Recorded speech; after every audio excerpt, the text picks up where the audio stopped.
Voilà donc, je me trouve devant le village berbère et amazigh de Toujene, un village datant du XIe siècle. Alors, au sommet des pitons que je vois là, donc je vois donc les ruines de l'ancien Ksar, l'ancien donc grenier qui servait au stockage justement des céréales et autres produits agricoles. Et justement, c'était construit au sommet des pitons sur un site imprenable. Le village donc se déploie sur deux flancs de collines. Alors, en bas donc de deux collines, je vois donc un ensemble d'habitations en hauteur construites en pierre et en argile. Je vois donc là, de cet ensemble, que là se dégage la mosquée avec son minaret blanc. Elle est vraiment éclatante de blancheur. Par contre, sur deux flancs justement aussi des collines sont creusées des habitations semi-troglodytiques dans la paroi de la montagne avec des pièces en enfilade. Et tout à fait en bas du village, il y a un puits en eau douce qui alimente justement tout le village.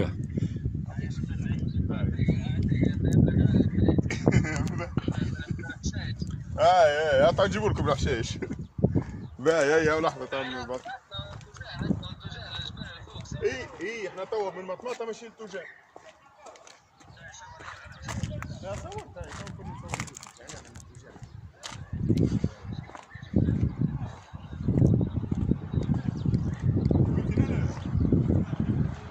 Voilà, une magnifique vue donc sur le village en contrebas, avec la mosquée, l'école primaire, le dispensaire.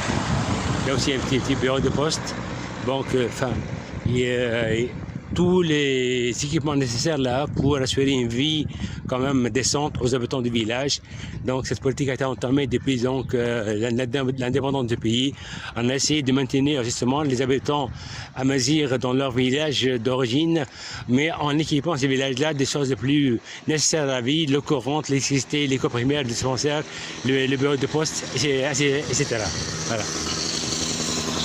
Mais il faut l'avouer que ce genre de village-là se trouve de plus en plus dépeuplés, donc ils sont de moins en moins habités parce que c'est donc les jeunes justement quand ils arrivent à faire leurs études ils le font donc universitaires, ils n'ont plus donc dans des grandes villes du pays, ils n'ont plus envie donc de revenir dans leur village natal et soit ils restent carrément dans une grande ville du pays et il y a même d'autres qui émigrent carrément en Europe.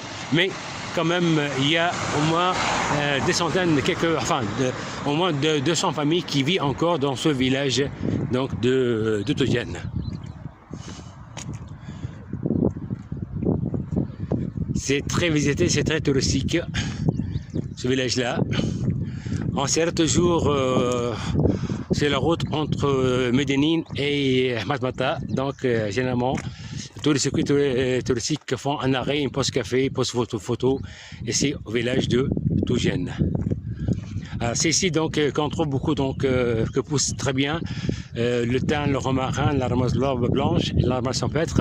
Et ce village est très réputé justement par son miel au goût du thym.